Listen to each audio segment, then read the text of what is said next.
itu lebih penting. So kalau kita nak pilih, macam saya nak pilih calon suami, saya takkan pilih orang yang orang kata memang orang yang terlalu tamat dengan harta. So saya akan pilih perkara yang utama adalah daripada segi agama dia. Kalau dia jaga agama dia, insya-Allah keseluruhan Allah Subhanahu Wa Taala pasti akan mudahkan. Tapi kalau setengah orang hanya pilih pada segi rupa, harta dan seumpama dengannya, so perkara tersebut tidak akan menjamin kebahagiaan dalam rumah tangga. Jadi mak ayah saya ni jenis yang orang kata tak memilih sangat. So macam contoh, kita tahu kan, macam orang kata kalau ada rupa, alhamdulillah itu rezeki dia. Tapi kalau agama dia tinggi, masya-Allah tabarakallah, itulah yang saya pilih.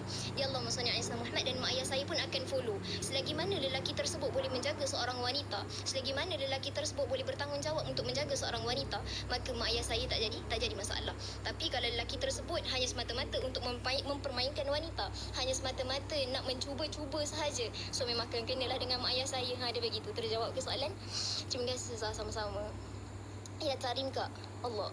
Ya betul, yang penting agama tu insya-Allah. Ya betul, bila mana kita pilih seseorang itu daripada sudut agama dia kan ada 4 ciri-ciri tu: agama, keturunan, kemudian Allah SWT Muhammad, rupa dan juga harta. So pilih perkara tersebut, kita yang berhak untuk menentukan. Jadi kalau kita pilih agama yang lebih utama, insya-Allah Allah Subhanahu Wa Taala akan memberikan kebahagiaan fid dunya wal akhirah.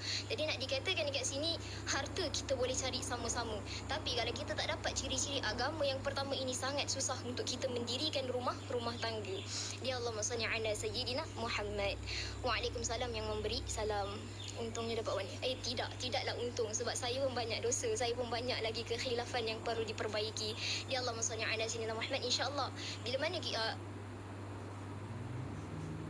semua orang tahu kan, lelaki yang baik adalah untuk wanita yang baik. Bukan lelaki yang baik, Allahumma salli ala Muhammad. Orang yang baik adalah untuk seseorang yang baik. Orang yang sebaliknya adalah untuk orang yang sebaliknya. Jadi Allahumma salli ala Muhammad. Insya-Allah kalau kita rasa diri kita ni kita memang pendosa, kita memang orang kata nak dikatakan banyak kali buat salah, so peluang untuk kita bertaubat tu masih ada. Segeralah bertaubat. So kita nak seorang suami yang soleh, kita nak seorang isteri yang solehah, maka banyakkanlah berdoa, mintalah pada Allah Subhanahu Wa Taala.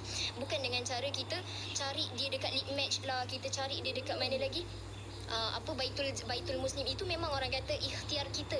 Tapi di samping kita nak usaha cari jodoh kita tu, kita minta pada Allah Subhanahu Wa Taala. Bukan hanya semata-mata cari di dalam medsos sahaja.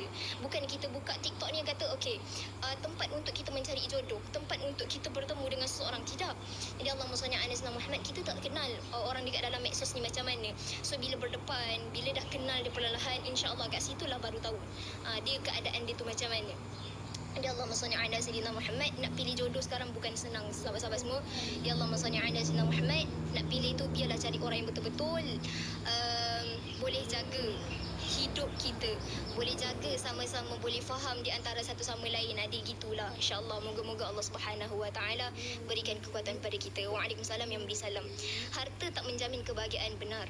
Waalaikumsalam yang beri salam. Start pakai produk dari sejak bila ya, boleh saya tahu? Masuk tahun ni dah 2 tahun lebih sikit lah, insyaAllah Ustazah. Jadi jangan panggil saya Ustazah, korang boleh panggil saya Akilah.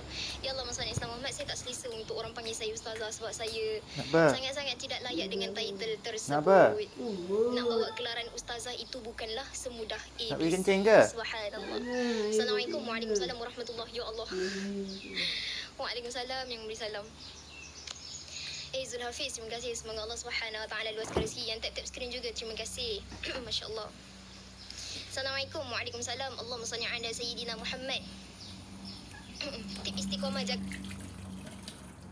purdah. Tip istiqamah bagaimana kita nak jaga pemakaian kita bila mana kita pakai purdah. Okey, dia macam ni. Setiap orang yang pakai purdah, setiap orang yang pakai niqab mesti akan ada rasa nak buka. Saya pun pernah terdetik dalam hati saya nak buka dan sebagainya. Tapi saya fikir balik, ya Allah, alangkah ruginya saya bila mana kita dah diberikan petunjuk, kita dah diberikan satu hidayah untuk memakai sesuatu perkara yang luar biasa, maka kenapa kita tak kekalkan? Ya Allah, maksudnya Anas Muhammad, saya fikir macam ni lah. Bila saya buka, memang orang akan kata tu saya tak kisah. Tapi saya fikir balik, niat pada awal kita pakai itu untuk apa? Ya Allah, maksudnya Anas Muhammad. Jadi awal-awal waktu kita pakai niqab, awal-awal kita pakai purdah adalah tujuan kita niat lillahi ta'ala. Kemudian kita nak ikut berpakaian seperti mana isteri baginda Rasulullah sallallahu alaihi wasallam. Dan kemudiannya kita pakai adalah untuk keselamatan diri kita, untuk kita protect diri kita daripada melihat perkara-perkara yang tidak sepatutnya. Sebagai contoh, bila mana kita keluar, kita nampak lelaki ajnabi, kita nampak lelaki yang bukan mahram, maka hendaklah kita tundukkan pandangan sebagai seorang wanita. Begitu juga sebagai seorang lelaki yang soleh, bila mana melihat wanita sedang berjalan ataupun sedang melihat wanita yang tidak menutup aurat dengan sempurna, maka hendaklah ditundukkan pandangannya. Bukannya kita melihat dengan cara bernafsu. Na'udzubillahi min zalik. Ya Allahumma salli ala sayyidina Muhammad wa ala ali sayyidina Muhammad. Apa yang saya boleh katakan, begitulah, lihat balik macam mana kita nak jaga pakaian purdah ni. Lihat balik niat pada asalnya kita pakai tu untuk apa.